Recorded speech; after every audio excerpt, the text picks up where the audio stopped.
నమస్కారం గురుగారు. గురుగారు, చాలా మంది వివాహం ఆలస్యంగా జరుగుతుంది, ఇంకా జరగట్లేదు, చాలా లేట్ అవుతుంది అనేసి చాలా మంది అనుకుంటుంటారు. మరి జాతక చక్రాన్ని చూసి వివాహం ఎప్పుడు జరుగుతుంది ఏంటి అనేసి చెప్పొచ్చు అంటారా? కంపల్సరీగా చెప్పొచ్చు. చాలా మంచి క్వశ్చన్ కూడా అడిగారు మీరు. చాలా మంది జాతక రీత్యా వచ్చేటప్పటికి వివాహం డిలే అవుతుంది అనుకుంటూ ఉంటారు అన్నమాట. వివాహం ఎప్పుడు జరుగుతుంది అనేది కూడా క్వశ్చన్ మార్క్. వివాహం ఎందుకు డిలే అవుతున్నది అనేది ఫస్ట్ తెలుసుకోవాలన్నమాట. జాతక రీత్యా కుజుడి వల్ల వివాహం డిలే అవటం, అంటే కుజదోషం వల్ల డిలే అవటం అనేది ఒక కాజ్, ఒక రీజన్ అన్నమాట. అది దాని తర్వాత ఇంకా వేరే రీజన్స్ అనేవి కూడా ఉంటాయి. జాతకంలో గురువు ఉన్న స్థానం, అంటే సప్తమాధిపతి ఉన్న స్థానం అనేది బలంగా ఉన్నప్పుడు, అంటే మంచి స్థానంలో ఉన్నప్పుడు వివాహం అనేది తొందరగానే అవుతుంది, శుభస్థానంలో ఉన్నప్పుడు. కానీ సప్తమాధిపతి అంటే ఎవరైతే వివాహ కారకుడైనటువంటి గ్రహం ఏదైతే ఉందో అది సరైన స్థితిలో లేనప్పుడు వివాహం అనేది డిలే అవుతుంది అనమాట. అలాగే వాటితో పాటు శని యొక్క స్థానం అనేది చాలా ఇంపార్టెంట్ అనమాట. శని ఎప్పుడైతే జాతక రీత్యా పంచమంలో ఉన్నా సరే, లేకపోతే సరైన స్థానంలో లేనప్పుడు, ఉచ్చ స్థానంలో బలవంతుడే ఉండి గురుస్థానం సరిగా గురుబలం అనేది తక్కువగా ఉన్నప్పుడు ఏమవుతుందంటే వివాహం అనేది డిలే అవుతూ ఉంటుంది అన్నమాట. అనుకున్న దానికన్నా ఎక్కువగా డిలే అవడానికి మేజర్ రీజన్ అదే. కానీ చాలా మంది ఏం చేస్తారంటే వివాహం అవ్వట్లేదు అంటే వాళ్ళు పూర్తిగా వారి యొక్క జాతకాన్ని విశ్లేషించకుండా రీజన్ అనేది వచ్చేటప్పటికి ఓన్లీ ఇక కుజ దోషం వల్లే వీరికి వివాహం అవ్వట్లేదు అని చెప్పేసి సుబ్రహ్మణ్యేశ్వర స్వామికి హోమం చేయించడం, అది చేయించడం, ఇది చేయటం అనేది, అంటే మనకు ఎక్కడైతే ప్రాబ్లం ఉందో అక్కడ ఆపరేషన్ చేయకుండా ఎక్కడైతే ప్రాబ్లం లేదో ఆ యొక్క గ్రహానికి పూజ చేయటం అనేది జరుగుతున్నది అనమాట. దీనివల్లే ఇలాంటి వాటన్నిటి వల్ల వచ్చేటప్పటికి మనకు మేజర్ ప్రాబ్లం అనేది అవుతున్నది. ఎందుకు జ్యోతిష్యం మీద కానీ లేకుండా ఈ యొక్క విషయాల మీద విశ్వాసం జనాలకు ఎందుకు సడలుతుంది అంటే జ్యోతిష్య పరిజ్ఞానం అనేది తక్కువగా ఉన్నప్పుడు ఏమవుతుందంటే ఎప్పుడు అవుతుంది అనేది కరెక్ట్గా చెప్పలేనప్పుడు ఏ యొక్క జాతకానికి ఏ యొక్క జాతకురాలకి వివాహం అవుతుందో వీళ్ళిద్దరికీ గ్యారంటీగా, వీళ్ళిద్దరి జాతకాలకి కలుస్తున్నాయా, వీళ్ళిద్దరికి వివాహం అనేది అన్యోన్యత ఉంటుందా అనేది చెప్పలేరు చాలామంది. ఎందుకంటే జ్యోతిష్య పరిజ్ఞానం తక్కువగా ఉండటం వల్ల దానివల్ల సరిగా ఏమన్నీ మిస్అండర్స్టాండింగ్స్ అవుతున్నాయి. మరి అలాగే గురువారు, వీరికి వివాహం ఎప్పుడు జరుగుతుంది అంటారు? జాతక చక్రంలో వచ్చేటప్పటికి మనకు ఏవైతే సప్తమాధిపతి యొక్క స్థానం మరియు అలాగే శని యొక్క స్థానం అన్నమాట, వీటి బట్టేసేసి మనకు జనరల్గా వచ్చేటప్పటికి వివాహం డిలే అవుతుంది అనేది క్లియర్గా తెలిసిపోతుంది. మరి కుజుడి యొక్క స్థానం అనేది మెయిన్ రోల్ ప్లే చేస్తాయి అన్నమాట. వివాహం ఎప్పుడు అవుతుంది అనేది విషయం తెలుసుకోవాలి అంటే వచ్చేటప్పటికి దశానాథుల యొక్క ఎవరైతే ఉంటారో ఆ దశనాథులు అంటే సప్తమాధిపతి, ఫర్ ఎగ్జాంపుల్ మనం ఇక్కడ చూసినట్లయితే మేష లగ్నం అయినట్లయితే ఇక్కడ సప్తమాధిపతి వచ్చేటప్పటికి మనకు శుక్రుడు అవుతాడు. ఒక శుక్రుడి యొక్క దశలో కానీ అంతర్దశలో కానీ వివాహం అవుతుంది అనమాట. అలా కాకుండా ఇంకా 2-3 క్లాజెస్ కూడా ఉన్నాయన్నమాట. ఇప్పుడు శుక్రుడి యొక్క అంతర్దశ కాకుండా గురువు యొక్క అంతర్దశ, అంటే శుభగ్రహం ఎప్పుడైతే వస్తుందో దశ అంతర్దశలోకి అప్పుడు కూడా వివాహం అవుతుంటుంది. ఇప్పుడు గురువు అంతర్దశ, శుక్రుడి అంతర్దశ మరియు సప్తమాధిపతి దశ అంతర్దశలు, వీటితో పాటు చంద్రుడి యొక్క దశ అంతర్దశలు ఏవైతే ఉన్నాయో ఆ టైంలో వివాహం అనేది జరుగుతుంది అన్నమాట. 100% అనేది అది క్లియర్గా కూడా చెప్పచ్చు, దానిలో ఎటువంటి సందేహం అనేది లేదు. మరి అలాగే గురువు గారు, మరి జాతకాన్ని బట్టి ఎటువంటి భార్య వస్తుంది, ఎటువంటి భర్త వస్తుంది అనేసి తెలుసుకోవచ్చు అంటారా? కంపల్సరీగా చెప్పచ్చు. ఇప్పుడు మనకు ఎవరి జాతకం అయితే మనం చూస్తున్నామో ఆ జాతకుడి యొక్క సప్తమంలో ఉన్నటువంటి గ్రహం ఏదైతే ఉంటుందో దాన్ని బట్టేసేస్తే మనకు ఎటువంటి భార్య వస్తుంది, ఎటువంటి భర్త వస్తుంది అనేది చెప్తారన్నమాట. ఇప్పుడు మనం ఫర్ ఎగ్జాంపుల్గా మనం చూసినట్లయితే కుజుడు సప్తమంలో ఉన్నట్లయితే కొద్ది క్రూరురాలైనటువంటి భార్య అనేది కానీ భర్త కానీ రావటం అనేది జరుగుతుంది. మరియు సఖ్యత అనేది తక్కువగా ఉంటుంది. వివాహిక జీవితంలో కష్ట నష్టాలు అనేవి ఎక్కువగా ఉంటాయి అన్నమాట. వీరికి సప్తమంలో కుజుడు కానీ లేకపోతే రవి ఉంటే వచ్చేటప్పటికి పతివ్రత అయినటువంటి భార్య కానీ భర్త కానీ దొరకడం అనేది దొరుకుతుంది అన్నమాట. ప్రేమతో కూడుకున్నటువంటి భర్త దొరకాలని చెప్పి చాలామంది స్త్రీలు కోరుకుంటారు. అంటే గురువు ఎప్పుడైతే సప్తమంలో ఉంటాడో ప్రేమతో కూడుకున్నటువంటి భర్త అనేది దొరకటం అనేది జీవితంలో జరుగుతుంది అన్నమాట. అలాగే భార్య యొక్క స్థితిలో కూడా అలాగే అన్నమాట.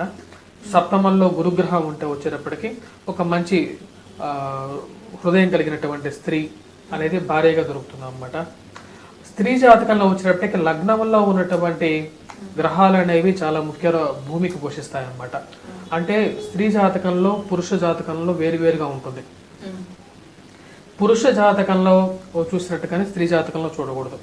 స్త్రీ జాతకంలో లగ్నంలో గురువు ఉన్నట్లయితే అనుకూలమైనటువంటి భర్త, ప్రేమించే భర్త వస్తాడన్నమాట. అలాగే రవి ఉన్నట్లయితే కష్ట నష్టాలతో కూడుకున్నటువంటి కొద్దిగా కోపం స్వభావం కలిగినటువంటి భర్త వస్తాడు. ఎందుకంటే లగ్నంలో ఉన్నటువంటి గ్రహం అనేది సప్తమాన్ని చూస్తుంటుంది కాబట్టి అటువంటి ఫలితం కూడుకున్నటువంటి భర్త రావటం అనేది జరుగుతుంది. అలాగే బుధుడు ఉన్నట్లయితే, బుధుడు సప్తమంలో ఉన్నట్లయితే స్త్రీకి అంటే నపుంసకుడైనటువంటి భర్త వస్తాడని చెప్తారన్నమాట. నపుంసకుడు అంటే ఎక్కువగా సెక్సువల్ ఇన్స్టింక్ట్ లేనటువంటి వాడు, ఎక్కువగా రమించినటువంటి వాడు అనమాట. అంటే ఎక్కువగా సెక్స్ అయినటువంటి వాడు తన భర్తగా రావస్తాడని చెప్తారన్నమాట. అలాగే శుక్రుడు సప్తమంలో ఉన్నట్లయితే స్త్రీకి వచ్చినప్పటికీ మంచి కామ ఉద్రేకం కలిగినటువంటి వాడు భర్తగా రావటం అనేది జరుగుతుంది. కుజ శుక్రులకి వచ్చినప్పటికీ ఒక ముఖ్యమైన భూమిక ఉందన్నమాట వివాహ జీవితంలో. స్త్రీ యొక్క జాతకంలో వచ్చినప్పటికీ కుజ శుక్రువులు కూడా చాలా చాలా ఇంపార్టెంట్ రోల్ ప్లే చేస్తూ ఉంటారన్నమాట. అంటే ఇప్పుడు ఒక స్త్రీకి వివాహం ముందు కన్యత్వం పోతుందా, లేకపోతే వివాహం తర్వాత కన్యత్వం పోతుందా అనేది కూడా మనం దీన్ని పట్టే చెప్తాం అన్నమాట. అంటే జాతకాన్ని చూసి కూడా ఇలా జరుగుతుంది అనేసి చెప్పొచ్చు అంటారా? అవును, చాలా ఇది ప్రాక్టికల్గా ప్రూవ్ కూడా అవుతుంది అన్నమాట. ఒక జాతకంలో వచ్చేటప్పటికి స్త్రీ జాతకంలో, పురుష జాతకంలో కూడా కుజుడు శుక్రుల యొక్క స్థానం అనేది చాలా ఇంపార్టెంట్ అన్నమాట. అంటే ఒక స్త్రీ జాతకంలో కుజుడు శుక్రుడు స్థానాల్లో, శుక్రుడు కుజుడు స్థానంలో ఉన్నట్లయితే వివాహకు ముందే ఆ యొక్క స్త్రీ అనేది తను వేరే వారితో రమించడం అనేది జరుగుతుంది అన్నమాట. అంటే వేరే అన్య పురుషుడితో శృంగారం జరపడం అనేది జరుగుతుంది. అది కూడా మనకు క్లియర్గా తెలుస్తుంది అన్నమాట. అంటే క్యారెక్టర్ కూడా తెలుస్తుంది అంటారా దీన్ని బట్టి? క్యారెక్టర్ కూడా తెలుస్తుంది. అంటే ఒక పురుషుడి జాతకంలో కానీ స్త్రీ జాతకంలో కానీ 4th పొజిషన్ అనేది చాలా ఇంపార్టెంట్ అన్నమాట. అంటే 4వ స్థానం, తల్లి యొక్క స్థానం అనేది చాలా ఇంపార్టెంట్. ఈ యొక్క స్థానంలో ఉన్నటువంటి గ్రహరీత్యా వచ్చినప్పటికీ ఒక క్యారెక్టర్ అంటే దుష్ట స్వభావుడా లేకంటే శుభ స్వభావుడా అనేది కూడా తెలుస్తుంది. అలాగే చతుర్థంలో ఉన్నటువంటి గ్రహరీత్యా వచ్చినప్పటికీ వీరు సంగమించినటువంటి స్థలము, ఎంతమందితో సంగమిస్తున్నారు, అంటే ఎంతమందితో, అంటే ఇప్పుడు ఈ రోజుల్లో ఒకే స్త్రీ 2-3 కూడా రమించడం అనేది జరుగుతుంటుంది. ఒకే పురుషుడు కూడా 2-3 కూడా రిలేషన్షిప్స్ మెయింటైన్ చేస్తుంటారు అన్నమాట. అలా ఎంతమందితో వీరికి వివాహం ముందే లేకుంటే వివాహం తర్వాత వీరికి రిలేషన్షిప్స్ ఉన్నాయి, మరియు ఇటువంటి స్త్రీలతో వీరికి రిలేషన్షిప్స్ ఉన్నాయి. అంటే దాసీ జనులతో రిలేషన్షిప్స్, అంటే ఇంట్లో పనిచేసే పని వాళ్ళతో కూడా కొంతమంది ఉంటారన్నమాట. అప్పుడు శని చతుర్థంలో ఉన్నప్పుడు వారికి పాప దృష్టి కలిగినట్టుగా చెప్తారు.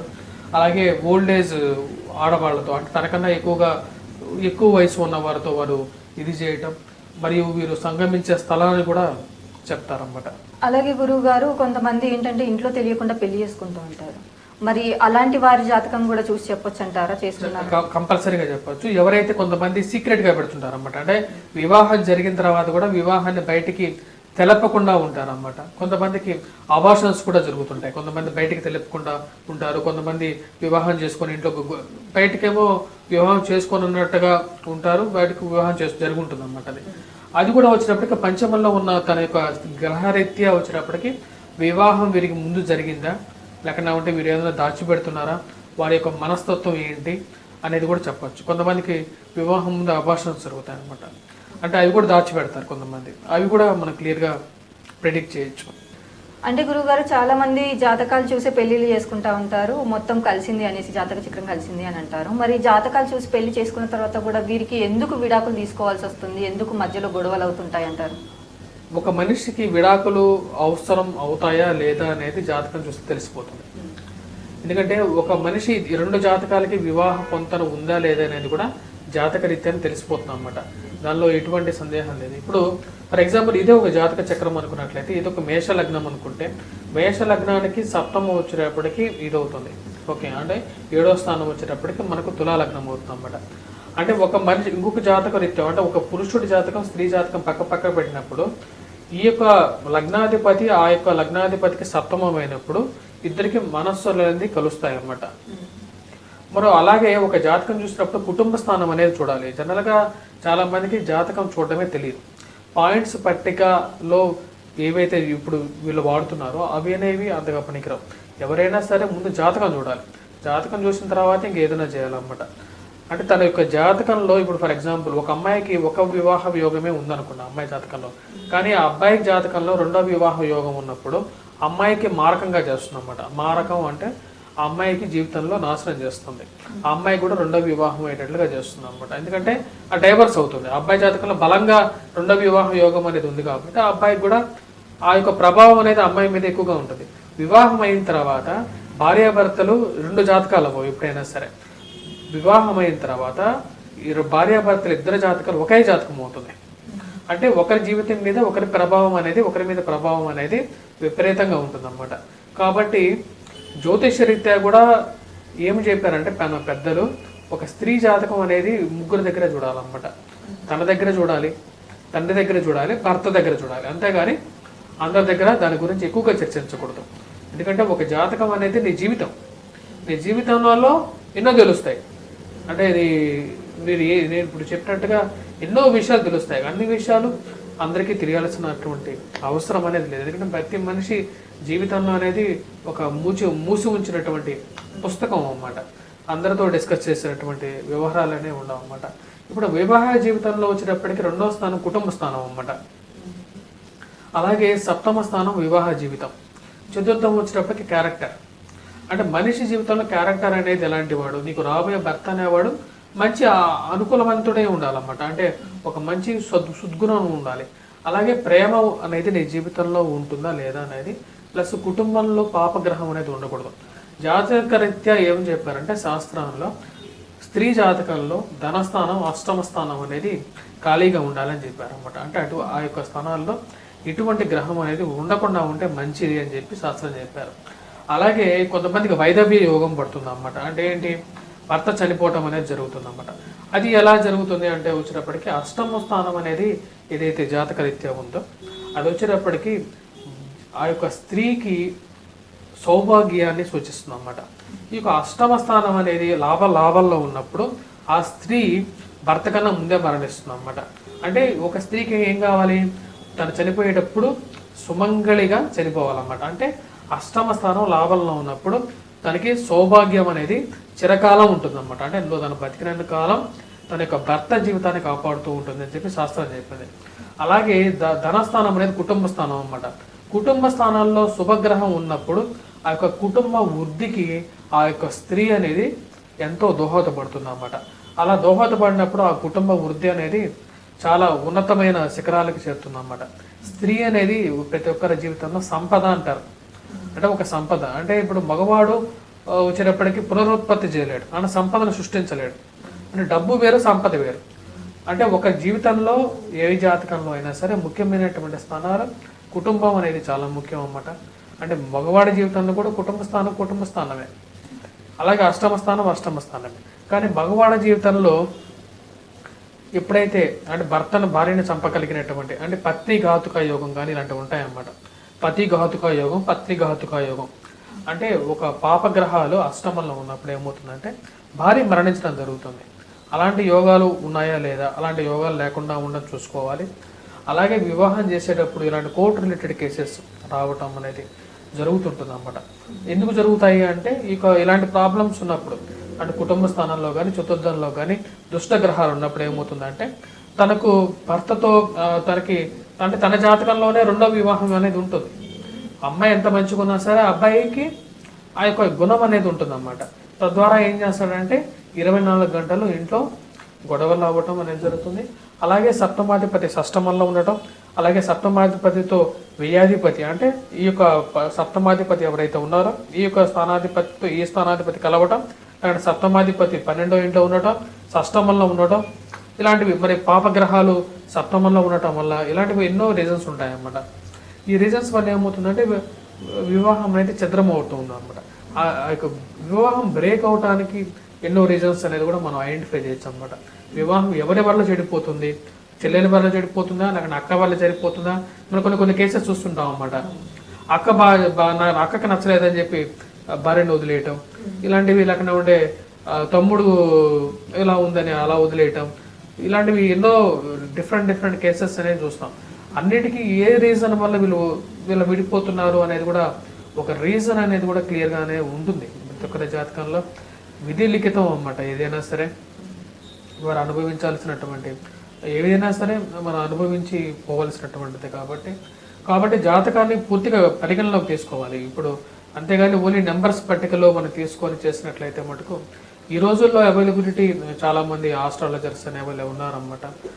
ఒకప్పుడులా కాదు, ఎందుకంటే ఇప్పుడు అన్ని డిజిటల్ ఇండియా వైపు వెళ్తుంది కాబట్టి ప్రతి ఒక్కదాన్ని క్లియర్గా తెలుసుకొని ఒక మంచి జ్యోతిష్య పరిజ్ఞానం కలిగిన వారి దగ్గరికి వెళ్ళి ఇలాంటి ప్రశ్నలన్నింటికి సమాధానం తీసుకొని ముందుకు వెళ్ళాలి. వ్యక్తి జీవితంలో జాతకం ఎంత ముఖ్యమైనది, జాతకం యొక్క విశిష్టతను, అలాగే వివాహం ఏ సమయంలో జరుగుతుంది అనేసి జాతకాన్ని చూసి చెప్పొచ్చు. అంటే ఎవరెవరితో సంబంధాలు ఉంటాయి, ఎవరెవరితో విడిపోతారు అనేసి, పెళ్ళి కాని వారికి పెళ్ళి అయిన వారికి ఎలా ఉంటుందనేసి చాలా చక్కగా వివరించారు. ధన్యవాదాలు.